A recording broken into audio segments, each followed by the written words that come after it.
right, welcome back. This is WUB Wake Up Belize Morning Vibes, and we're honored to have Attorney at Law Chester Williams, who is also the Commissioner of Police of Belize. And we welcome you. This is a kind of a regular for him to be here now, so I know I'll go through too much protocols except to say welcome, sir. Thanks. Welcome. Nuri. Good morning to your viewers and listeners across the country. It's always a pleasure to be behind the big fence. Yes, And I think that I have not appeared on any other media as much as I appeared on Crane. All right, good. I hope you hear that loud. All right, that's very good. Well, let's jump right into it. As you see that most of our news this morning was taken up with what happened at the customs, and Comptroller Griffith seeking to explain that, in fact, if I am to draw my own opinion, sounded as if he was saying that you, as the Commissioner of Police, overreacted because, in fact, there was nothing necessarily illegal that was going on there, simply a mistake caused by the A.J. Ellis Banana Enterprise not doing what they supposed to have done, and as though he didn't expect that your department would have responded like that, based on the fact that clearly this was not by intent but by mistake. Sir? Let me start off, Nuri, by saying that the Controller of Customs, Mr. Griffith, is a good man. He's my friend. And just as he said yesterday that the police and customs, we do enjoy a very, very cordial work relationship. And that is going to continue despite whatever.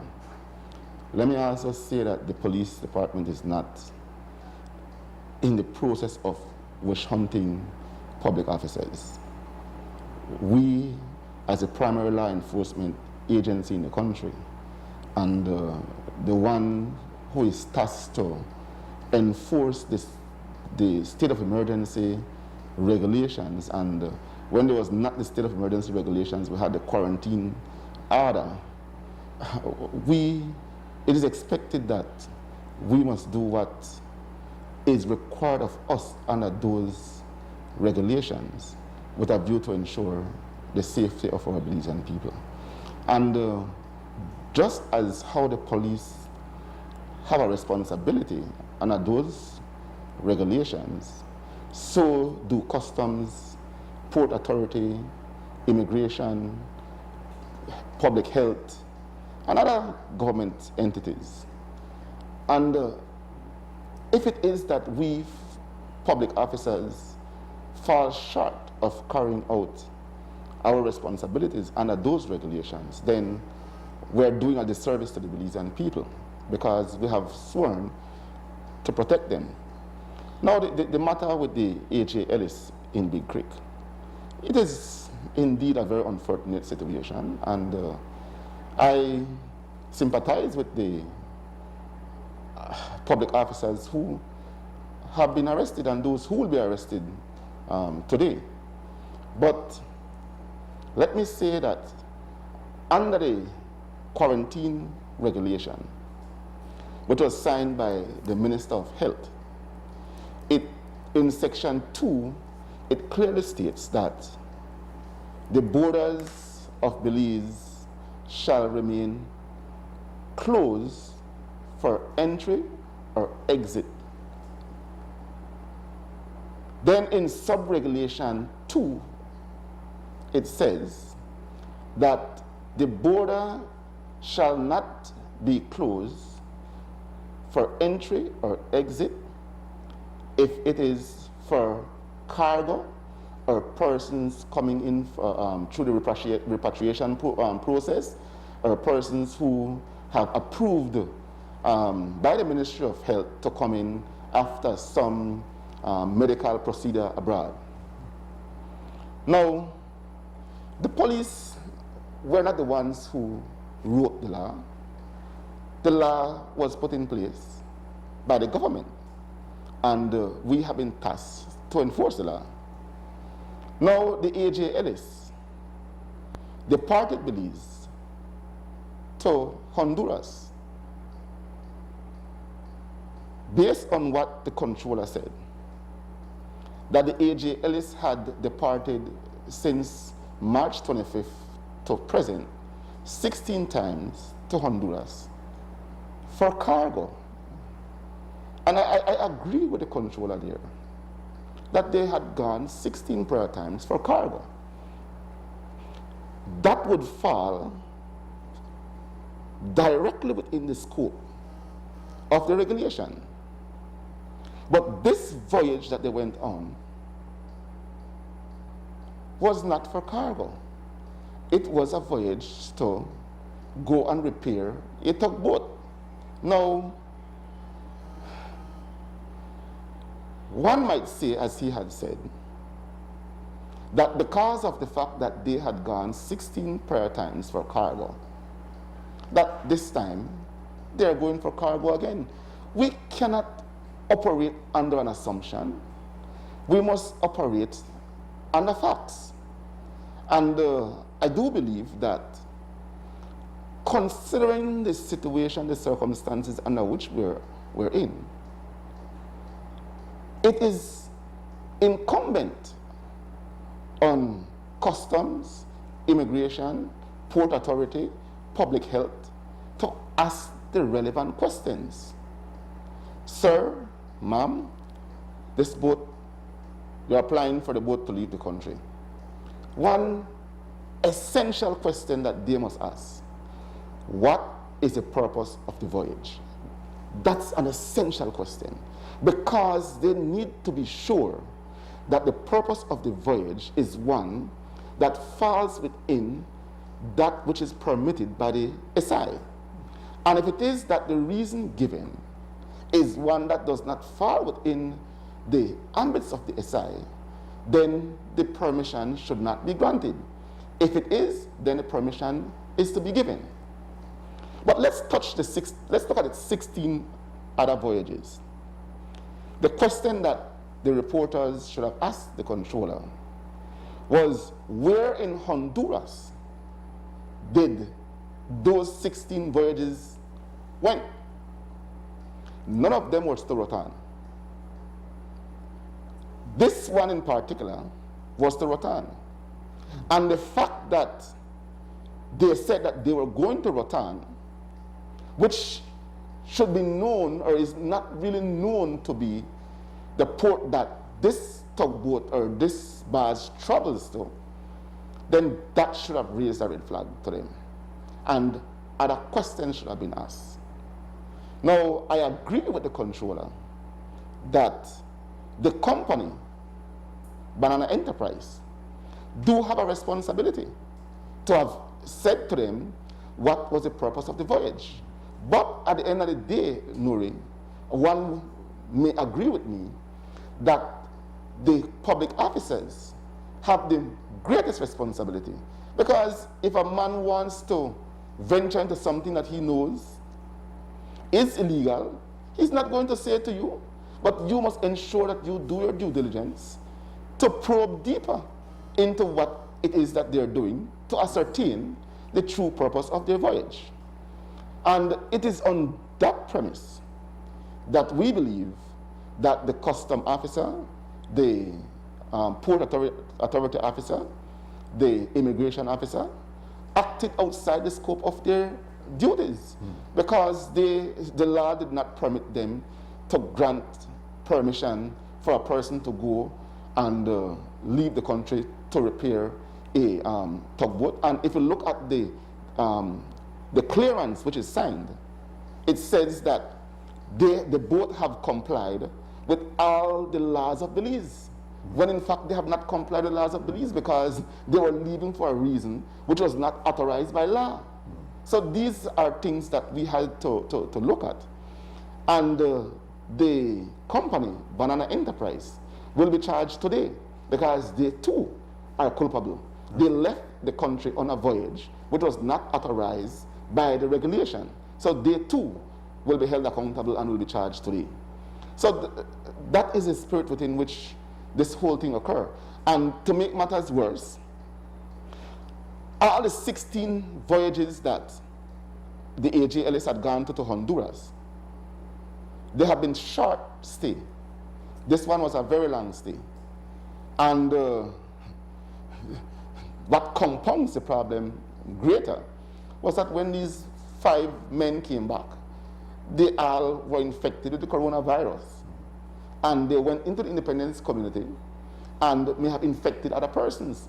How could we, as a responsible department, just accept that? This is not a minor infraction. This is an egregious infraction because they put at risk the independence community and by extension the country of Belize. What one of those persons have said to me was that had the AJ Ellis said to them what was the reason for going, they would not have granted the permission, and the men would not have returned to Belize with coronavirus. And I said to them, had the public officers done their due diligence and asked the right question, they both would not have left the country either. So they would not have returned with coronavirus. So yesterday in the press brief, which my good friend had, he alluded to the fact that the police objected to bail on the premises that these public officers were to be treated as border jumpers. For Christ's sake, that is the greatest misleading statement. When these public officers went to court yesterday, the prosecutor called me. He said, "Sir, are these bailable offenses?" I said to him, yes, they are bailable offenses because they are not charged under SI 119. They are charged under the previous SI, which was signed by the minister. And under that provision, you can get bail. It is now under SI 119, where they have now amended the Crime Control and Criminal Justice Act, Section 16 of that act, for the magistrate not to grant bail for persons who are charged for border jumping or contraband. That SI 119 was not in force when that voyage occurred. So these gentlemen could not be charged under that SI. They had to be charged under the SI which was in force at that particular time. And that SI do provide for persons who are charged to be granted bail. And so we did not object to bail. And under no circumstances could these public officers be treated under that regulation as border jumpers. Under SI 119, it says that if you are caught with contraband goods, you shall be deemed to be a border jumper. These public officers weren't caught with contraband goods. They were not charged under SI 119. So why are we going to treat them as border jumpers? That is just so misleading. And so I want the record to reflect that what the controller said yesterday in terms of us objecting to bail and treating the public officers as border jumpers is not the truth. We had no such intention, and we had no intention to have these public officers go to prison. Whether or not they'll be found guilty is not a matter for us. As the police, we are going to marshal the evidence we have. These gentlemen, through their attorney, will rebut what we presented, and it will be a matter for the judge to decide if they're guilty or innocent. We are not going to fabricate nothing against them. We're not going to lie about them. We're going to present the facts as they are and let the court be the judge of the facts. What we're seeing here, Commissioner, as we listen to this narrative, is that in fact the blame may have started with Banana Enterprise, not saying clearly that unlike the other previous 16 cases, this one was specifically for free enterprise, or I should say private enterprise, and not cargo base as the others were. The second layer of mistake, according to you, is with the custom officers, the immigration officers, etc., who should not have allowed that vehicle to pass unless it had its proper permission. And if it did not, then they are also culpable in allowing that vessel to go. What compounds the situation, according to your narrative, is in fact the 5 men that came back infected, which drives home the point that we're not playing no games here. This is a very, very serious situation where laws must be enforced to protect our people. However, when you understand that government agencies sometimes step on each other's toes in their attempt to serve the public, one would have wondered why it seems like this effort on your part is to make it an exemplary punishment, since something like this, in fact, could have been discussed among 2 heads of department to say, well, listen, your guys, they may gone off, and we need to, they made a mistake. However, the drive that you seem to be pushing, Commissioner, is that this exemplary charge on these guys, exemplary punishment, if there is, if they are to be punished, is because you're trying to drive home the importance and the significance of this thing. So it could not have been handled between me and you and why we handle this thing sort of secretly. You are trying to, if I'm drawing from you correctly, you're trying to make the, not only is it a danger to the entire population, but it's a blatant violation of exactly what protocols we're trying to lay out here to save people's lives. And Brother Nuri, the regulations that have been put in place and the one we currently have, these are regulations put in place to protect our people.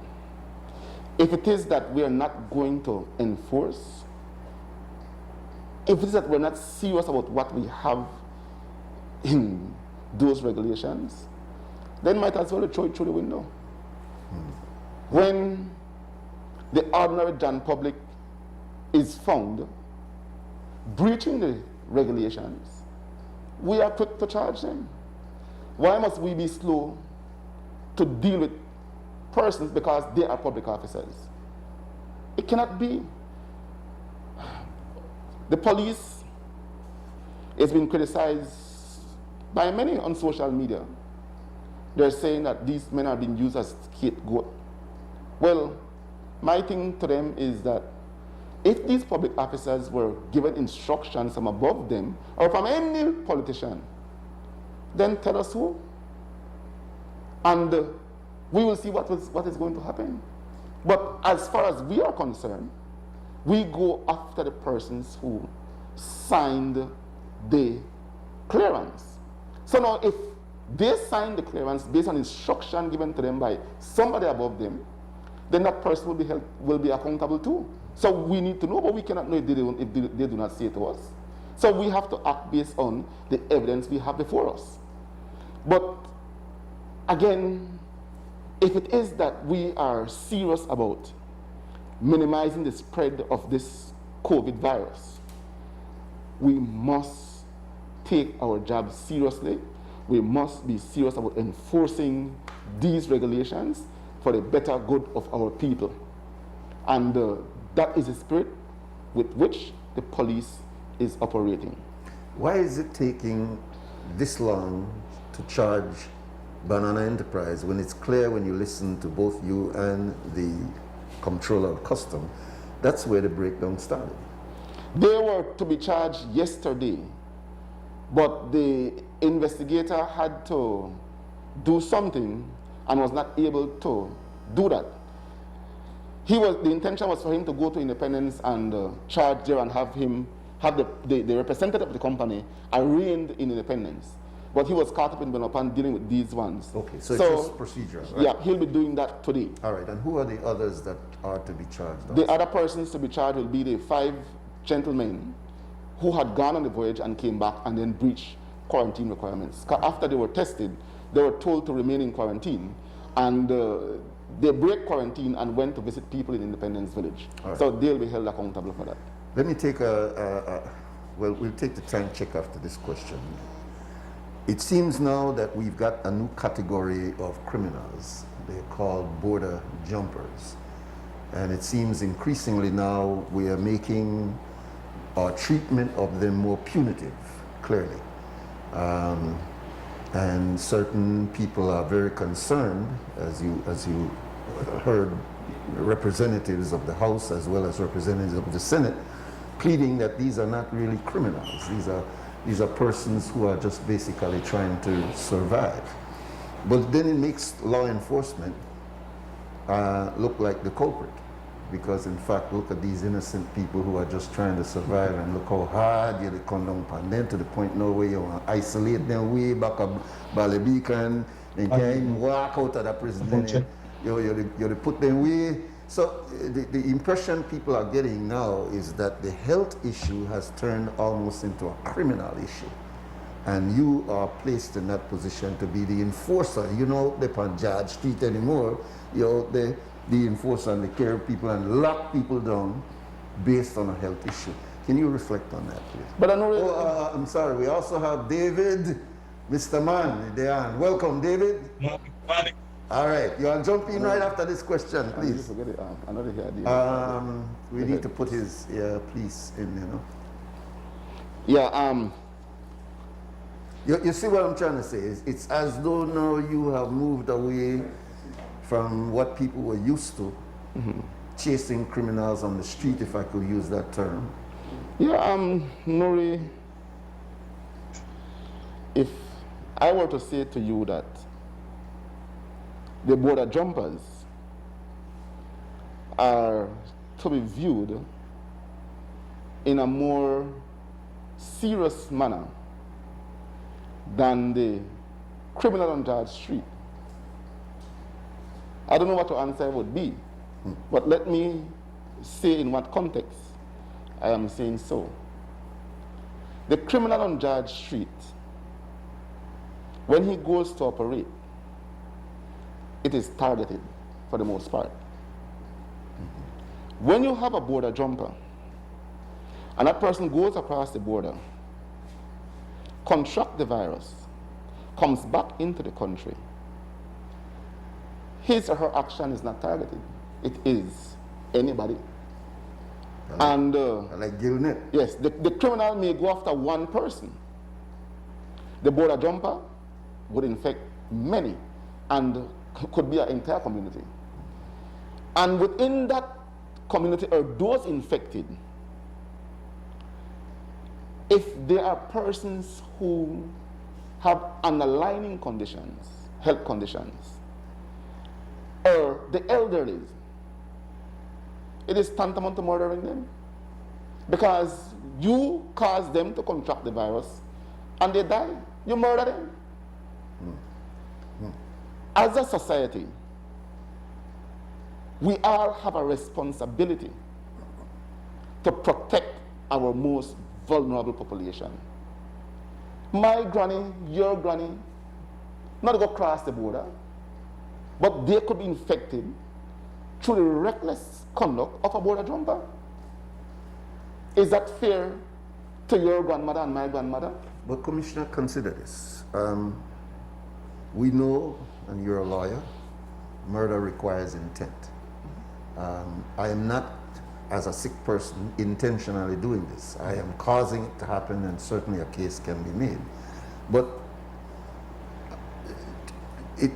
to respond to a person who is doing something out of his survival, as Minister Hulse and Representative Rakenia was talking about the people down in Halakte. And I noticed Mr. Hulse yesterday saying, and the COVID is almost non-existent down in that area, as if to say, you know, what are we to worry about? Focus on it not. But the point, I think, is clear. We are dealing with a new form of criminality. And you talk about me auntie, my cousin, my brother, you don't talk about what we are used to when we talk about criminals. We're talking about a new created criminal based on a failure to follow regulations. And so, as the chief law enforcement officer under the Attorney General, how do you balance that? Because and one hears your frustration sometimes. You know, I hear about that Indian lash there by the street kind of thing sometimes because of the hard-headedness that you're running into. But clearly, Commissioner, you have been placed in an enforcement position for health reasons and not necessarily for what we are used to in, you understand? All right, well, let's do the time check and come back and get your comments up. It's 7:33, and this time check is brought to you by Grace Kennedy, Belize. We're back, and this is WUB Wake Up Belize Morning Vibes, and we are privileged to have limited time with the Commissioner of Police, but we really appreciate his stepping in this morning. We also have David Almondares through here by Skype. The point I was trying to get from you, Commissioner, because I don't want to go into the details of so many of these different issues, which I notice that most of the time the media wants to focus on just the details of these issues. But I'm concerned about a paradigm shift here that I'm noticing because I've been watching you clearly over the many years. And you are, I think, the only Commissioner of Police. Certainly we have states of emergency before with hurricanes and you know what we've had with states of emergencies. But this particular pandemic has placed an issue on all enforcement officers around the world. But here in Belize, you are put in a very peculiar situation here. You almost sound emotionally involved sometimes, and of course you're human, you have to be emotionally involved, but you sound sometimes like them man out there with them, you know, they wear their mask and really they bug you out, man. You sound like you don't want to take off your belt and jump out and lash there. So I'm saying now, it clearly is an emotional thing that will pull you out of your professionalism because of how you're feeling about it. But clearly, you were put out there to deal with criminals, and now all of a sudden you're to deal with hard-head picnic. So please tell us your thoughts. Well, Brother Nuri, I do take this state of emergency and the duty of the police to enforce these regulations very seriously. And again, like I said before, we must protect our most vulnerable. And I have a mother. My mother is 69. I can't even go and see my mother. I can't go and heal her because I am all over the place. Yes, I make sure I take all the necessary precautions not to contract the virus. But I don't want that maybe I contract it and go and see her, then I infect her. So I don't go and see her. And this is what I'm saying, that as a people, we have to be responsible. The border jumpers, again, you spoke about murder having intent, and you're perfectly right. But don't tell me that these persons who go across the border do not have the slightest idea that them going across the border, there's a great potential that they could contract the virus and return to Belize and give it to others. One could argue that. But at the end of the day, we cannot go easy on border jumpers. We are currently struggling to contain the infection within the country.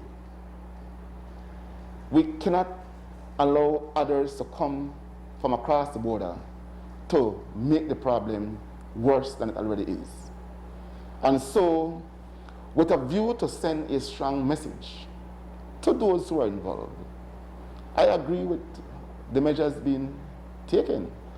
And we have to be a society, Brother Nuri, that stop finding excuses for illegal actions of others. When we find excuses for the illegal action of others, they see that as us endorsing what they're saying. And they are going to continue to do it because they have supporters. As a society, we must all to come together and condemn the actions of border jumpers and let them understand that we are not going to allow them to operate as they may among us. And I can tell you that even people in those communities where these border jumpers are have had enough. And they're asking for the police to do more. Right? So we have a duty to those people as well. So I believe that the Mountain Pine Ridge issue is a good one. You, again, would be privy to information that the current quarantine centers we have are not as secure, and we have had a number of escapes from those quarantine centers. Well, let them escape from Mountain Pine Ridge. Right? Have to run for entire. Good morning. Yes, sir. Welcome, brother. Go ahead. Good morning, Elise. Morning, Commissioner. Yeah, Dave, boy. First of all, I need to commend you for a very tedious job you have. I don't envy you at all because it's mountainous. And I want to commend you for taking the boat because that's a big way to stop it. And whoever think of that idea, that's an ingenious idea. And that's just because then people, like you said, they very give no regard for our life and our safe being. And we were by Fanny. You were by the cheap flour, you were by the contraband soda. Enable them, because if you never buy them, I may bring. So that chain effect thing that happened, and I'm glad that it has brought the attention to the authorities. And I support, take all the boat if you have to. That's a serious problem. I have a comment concerning the tugboat issue, because whoever authorized that tugboat for going over there had to be one of the owners, kind of big money spent for doing what they had to do. So I think rather than go after the lead manager and go after the immigration, and because obviously they trick the immigration man. You know how we believe and do it. When we do something, we intentionally not tell you the story so we could get bad ways out. And I think that the owners of the company, whoever authorized that big money spent, and big money no one spent if you're not authorized by big authorities. And then that the people need to be held to task, because that's the badge thing can get done right, I believe.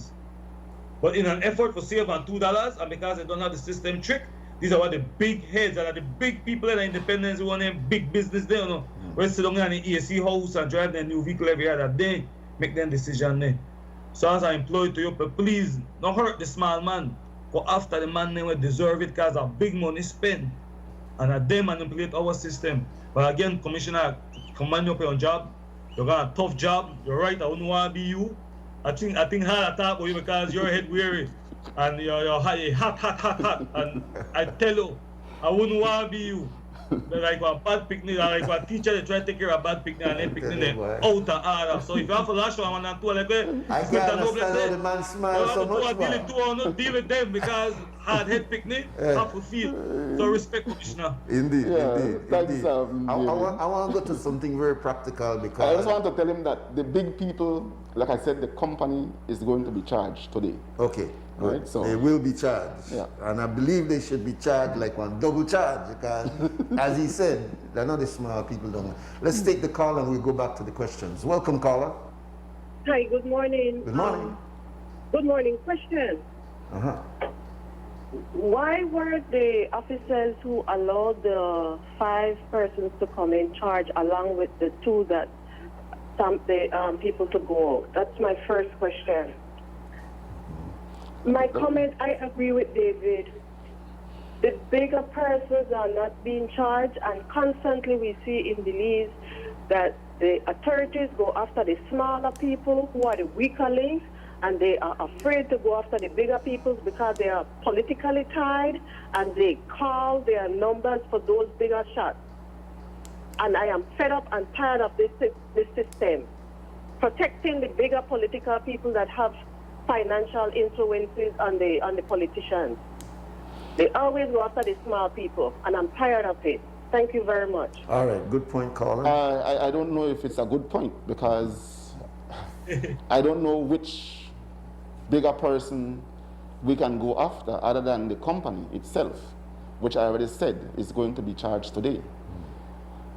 All those persons who were involved in authorizing the tugboat to left the country will be charged. Some have been charged and others will be charged. So I heard she said about some whoever was involved in authorizing the tugboat to leave the country will be charged. Like I said before, some people are saying that these men may have gotten instructions from above them. Then let us know who gave the instruction. We cannot arrest somebody if we don't have the evidence. What we have right now is evidence of these persons signing the permission to leave the country. If they got the instructions from somebody above them or some politician, then let us know. Now, if they let us know and we do nothing, then they can say we're the cover for the big man name. Yeah, before we get a call, I think she was also saying those who permitted the 5 men to return, those men who came in that were infected, they also had to enter the country. That's what I thought. Well, from what our investigation revealed is that these men or the tugboat have not yet been properly landed in Belize, right? So customs have not cleared them back. So they're still out in a sea? Yes, immigration have not cleared them back. Health have not cleared them back, so they have not been properly landed. And how do we know that they have COVID-19? Because they were taken off the barge to go and test, and then take them back. and then put back on the barge. Oh, I see. Right, so we cannot Important hold anybody at this time accountable for landing the barge back. But they will be charged. For yes, Because yes. and their charge will be that they left without permission. Yes, and then they came back. breach the quarantine requirements. All right, very important. Okay, caller, welcome. Yes, good morning, Nuri. Good morning, Yes, Commissioner. morning, sir. Dave. Morning, sir. Yes, I'm just want to tell you that to give clearance to a boat or a floating vessel under Chapter 49 of the Custom Excise laws, I'm a previous surveyor, right? And all I want to tell you is that 5 agencies are involved, which is Custom Excise, Immigration and Nationality, Quarantine, Health, and the Port Authority. Whenever these 5 agencies give their documentation and put it together, each agency receives a copy of what has happened. But at no point under the laws, you can go to Chapter 49 of the Shipping and Laws of Belize. Yeah, it says that the purpose of departure, it only gives you that the certain information on whoever should be responsible for clearing under this SI should be the Baha people, or what we call quarantine. They are the person responsible for saying, yes, this voyage is authorized or not. Whenever, because if a boat enters Belize and is ready to go to another country, all we ask them is what time they are leaving, and we give them a clearance and ask them what is the next port of call. That's our responsibility. We don't have no other responsibility under this new SI. It's the health authorities who should be very vigilant and be responsible for doing what you say, that for charging the officers. I don't have no purpose or reason to debate you on that. But if we act on behalf of the Comptroller of Customs, and the Comptroller of Customs acts on behalf of the government of Belize. That's all my 2 cents I have to put into this conversation for you this morning. All right, thank you. Thank you. And it's a very, very valid He's point. there. He's obviously a person who knows. Yes. Yeah. And like I said, because of the fact that we are not operating in ordinary times, we're in the middle of a pandemic, and we have an SI that now states specific reason for which you can leave or enter the country. I believe that because of that, questions should be asked in terms of the purpose of your leaving or entering the country to ensure that it falls within the scope of the SI. But like I said, at the end of the day, I have no qualms with these officers. If they go to the court and the court said that they acted properly and they are acquitted, we have no issue with that. All right, I'm going to ask you as an attorney another question, but let's go back to the phone. Welcome, caller. Good morning, Commissioner Nuri. This is Sandra Coy. Good morning. Ma'am. Commissioner, I have 2 questions. First of all, what is your position on the securing of the borders of a country? Isn't that the responsibility of the defense force in the event that a country has a defense force? For example, in Costa Rica, they don't have a defense, they don't have an army. So there is a component of their police force that deals with border security. But is it the police that's responsible for border security in this country or the defense force? Ma'am, in the ordinary course of time, Pardon? in the ordinary course of time, the BDF is responsible for any external threat Exactly. into the country. Let me finish though, let me finish. Under the state of emergency regulation that we're currently operating under, one of the main issues why we are at the border, and may I say that BDF is with us, it's a composite team with police and BDF. The main purpose at this time is to stop persons from coming into the country with contraband. And as you would know that Customs and Excise Department also have a responsibility when it comes to the issue of contraband along the border areas. When we look at the other parts of our borders that are not prone to contrabanding, the BDF and police, because the police have to beat them because the BDF do not have arrest powers in ordinary times. The police or immigration would have arrest powers depending on whatever offense is committed along the border areas. So it's a composite team again with police and BDF. So no matter how you put it, police still do have a responsibility. Where you are heading, Commissioner, is not the direction I'm heading in.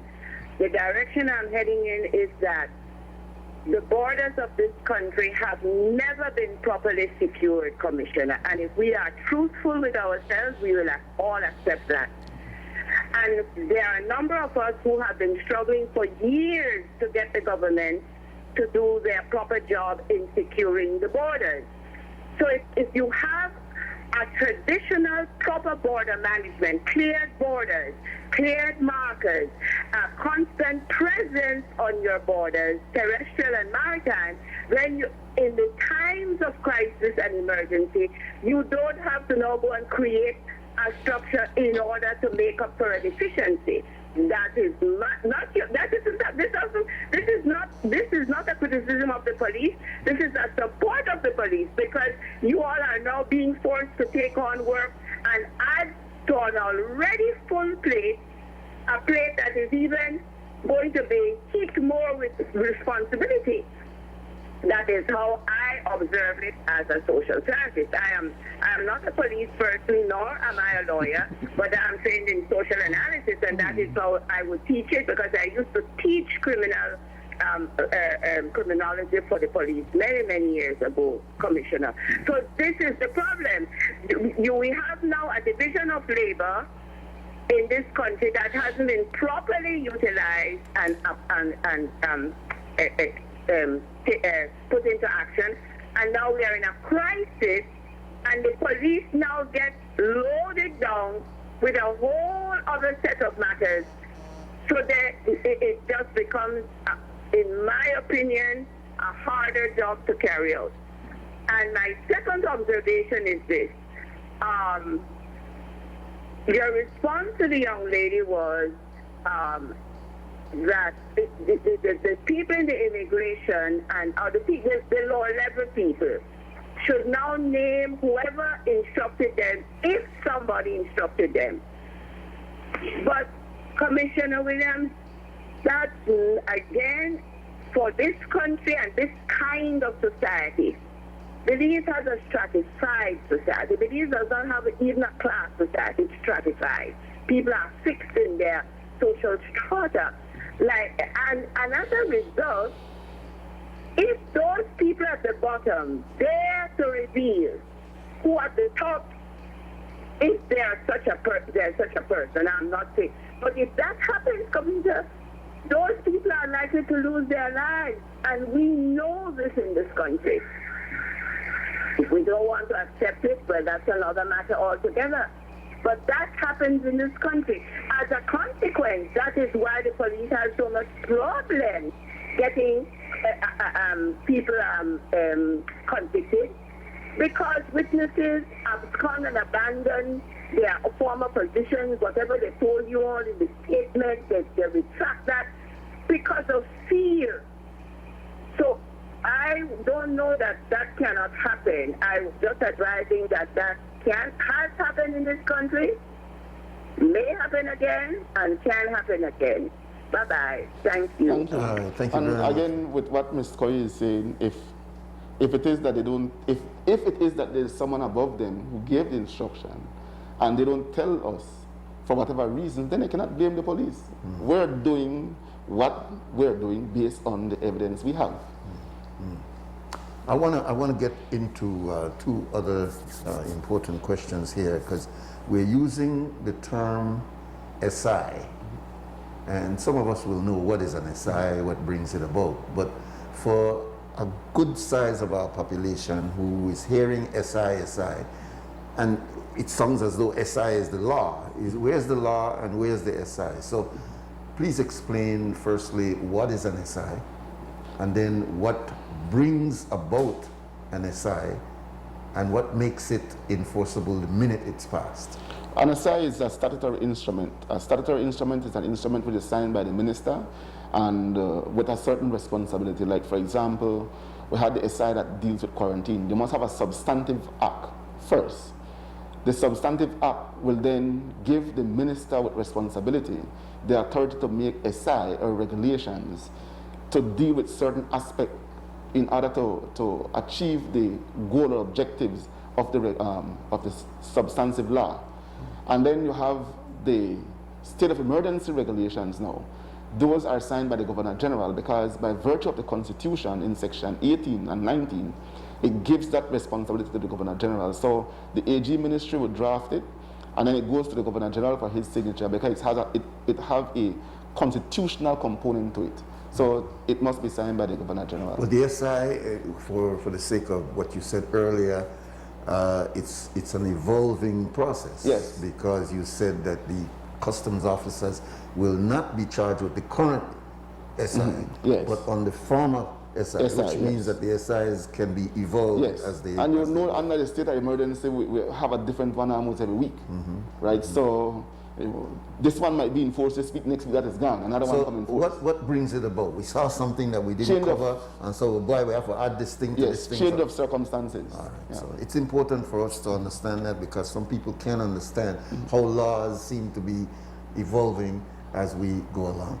Another area, and it goes along with this part of an SI, is charging those who are somewhere along the line of border jumpers and charging them as if they're border jumpers. My understanding is that if you go into a particular grocery and you find a bale of toilet paper that you know could only be found in Chetamal, because that's normally where it come from, what begins the investigative process to determine that that merchant had purchased something obviously that is contraband and has it on his or her shelf currently? The question is, how do you determine from the invoice when he or she got that product to put it on the shelf? Is it that if they cannot produce the invoice for when they got it, or the customs papers to justify how they got it, is it then that they will be charged, or simply walking in and say, but how you get that on your shelf and that's not supposed to be here? How will that be enforced?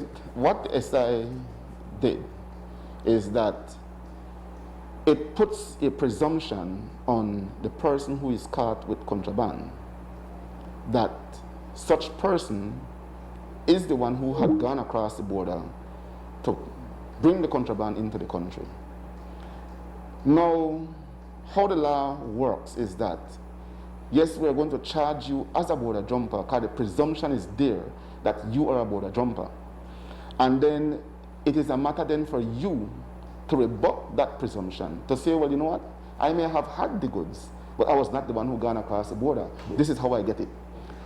But isn't that constitutionally opposite, isn't it? No, the that law I have to be in presumed innocent before section 610 of the Constitution do makes provision for the state to place a reverse burden on an accused person. So in this case, we are assuming you're guilty, yes, because we see the thing there. Yes, just like, for example, I think it's section 25 or 26 of the Evidence Act, which deals with the issue of recent possession of property. The law is that if you are found in possession of a property which has recently been stolen, you are presumed to be the thief until you can prove otherwise. So, which means that if, for example, your home is broken into and a cell phone was stolen from there, and a couple hours later, or a day, or even a week later, the phone is found with David, there is a presumption then under that section that David is the person who went into your home.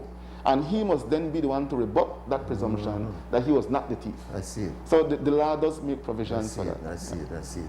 All right, well, listen, we got you only a limited amount of time, and I got another very important 2 more minutes. All right. Let's take a break, and then we'll come right back and get some final comments from the Commissioner of Police. Oh, and we appreciate the fact that he has been answering all the questions. And Commissioner, before you go, can you go over the reasons for the disciplines that were brought on some of your top commanders? That is Mr. Dawson, Mr. Arzu, the head of the GSU. We heard that there had been an administrative change and the charges, but can you go over how it came about, starting with your giving instructions to Mr. Dawson as to how matters should be handled at the port? Yeah, that matter is now before the Services Commission. Those officers are on suspension. As you would know, back then we had the issue at Port of Belize Limited, and the stevedores and employees of Port were engaged in a peaceful protest. And in the midst of that, I had given instructions that they were to remain where they were so long as they were not being violent. And somewhere along the line, the GSU were summoned to the area, and instructions were given for the GSU to clear the area, and force was used on the protesters. Were those your instructions? No, resulting in a few of them getting injured with rubber bullets. And based on that, I had directed Mrs. Magdalena to conduct an investigation, which she did.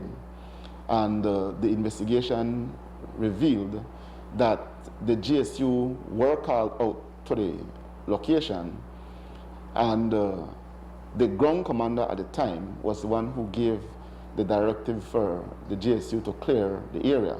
And so it is with that spirit that these officers are on suspension. And as I've said before, Mr. Dawson, I've known him for many, many years, a very, very good officer. He's not known to be a rebellious or a disobedient person. He's well disciplined. And likewise, Mr. Arzu and Mr. Lorenzo. But on that day in question, they dropped the ball, and that was the end result of it. So we just wait and see what happens before the commission. Well, some are assuming that if instructions was given by you to Mr. Dawson and it trickled all the way down, how could it have gone off course? The suggestion, I'd like you to respond to it, is that there is another power, even above you or besides you, that gave these men instructions. No, that's not true. And the illusion, of course, is that that somehow it was connected to the receivership. Mr. Dawson himself admitted that he tried to call Mr. Arzu, who was on the grounds, to relay my instructions to Mr. Arzu, but Mr. Arzu was not answering. And so he was going over to Port of Belize Limited to give the directive to Mr. Arzu, but by the time he got there, the GSU were already there and things were already played out. So who gave the instruction for the GSU to come out? That was given by Mr. Arzu, was the one who summoned for the GSU. I see. All right, so it's before the tribunal, yes, and we'll hear some results of it. But in the meantime, you have done some transformation with... Yes, with the 3 gentlemen going on suspension, Mr. Rosado is now the new officer commanding Eastern Division. Mr. Reyes is the officer commanding Region 1, which is Southside. and Mr. Roy Joseph is now the commander at GSU. So those are the adjustments that we had to make. My last question to you, Commissioner, before you go, is just perhaps to give an update on your other strong work, which is your intervention work, and primarily your working along with CYDP and others to try to, even though you pretty much that has shifted to the background, it's still very much alive. We're still doing work with the State Bank project, etc. But everything and every time we hear the commissioner now, it's about COVID, it's about pandemic, etc.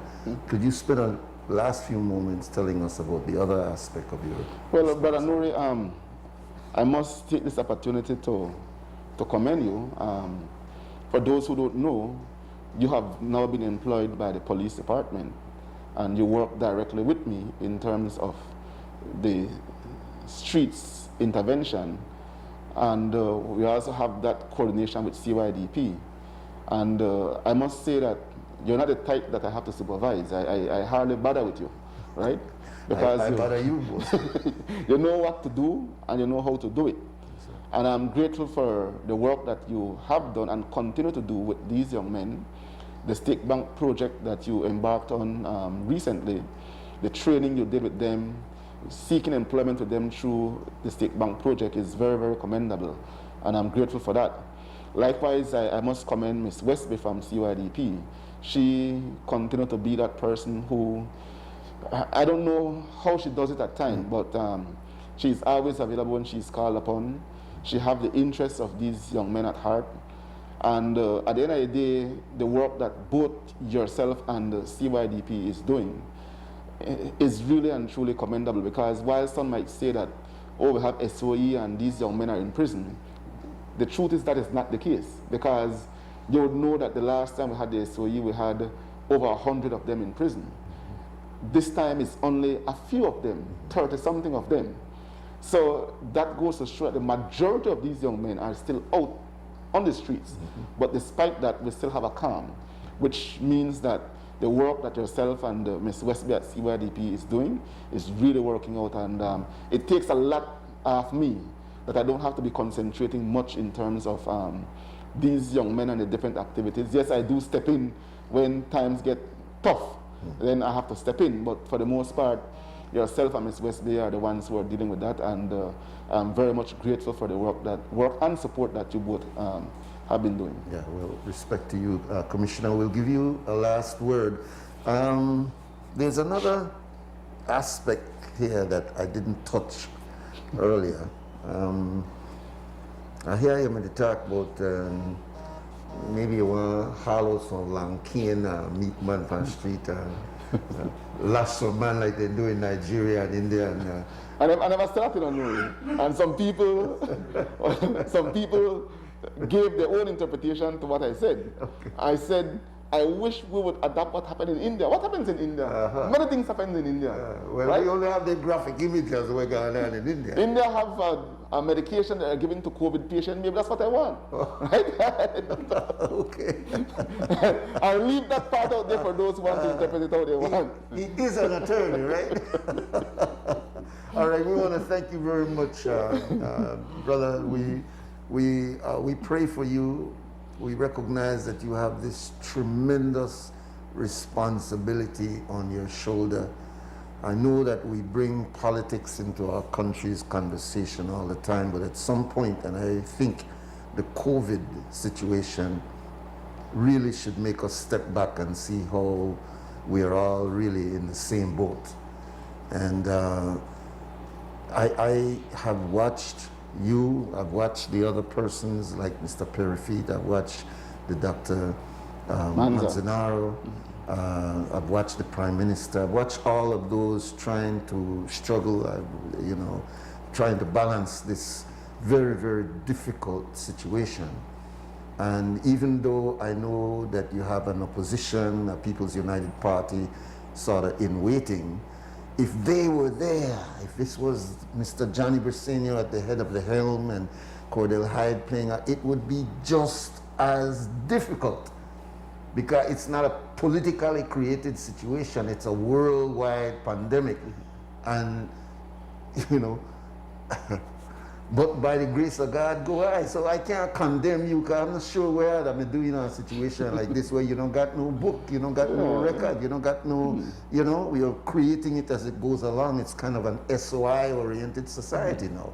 So we give a lot of kudos and respect for everybody who is in charge. We reserve the right to be critical.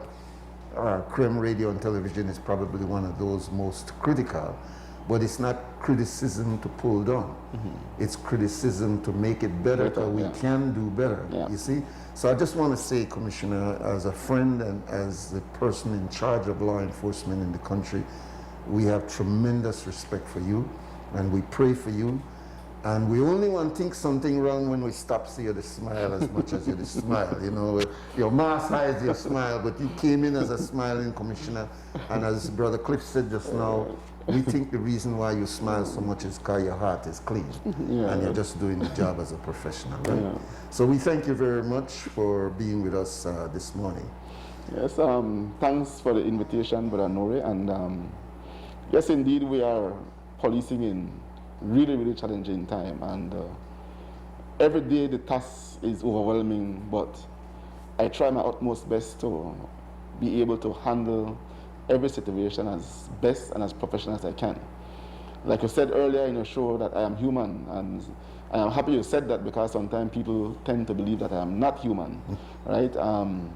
I do have my challenges, I do have my weaknesses, but at the end of the day, I try as best as I can to improve every day, because every day is a new experience, a new learning process. And that is how it's going to be as we travel through this, this pandemic. I want to also take the opportunity to thank the Belizean people for their prayers, their support. Every morning I get words of encouragement, words of comfort, either through Messenger or through WhatsApp or through text messages from people who I don't even know. And I am happy to know that they see the challenges that the police is going through on a daily basis, and keep praying for us. It goes a long way. As we are in this time of pandemic, like you said, we need to unite, we need to be together, we need to stop this bullish ways that we have. The past few days, it's been really terrible watching social media. All sorts of videos floating around, people being slandered, people being torn apart. It's just so, it's ridiculous to see that we're in a pandemic and people still find the time to create mischief and try to bring down others.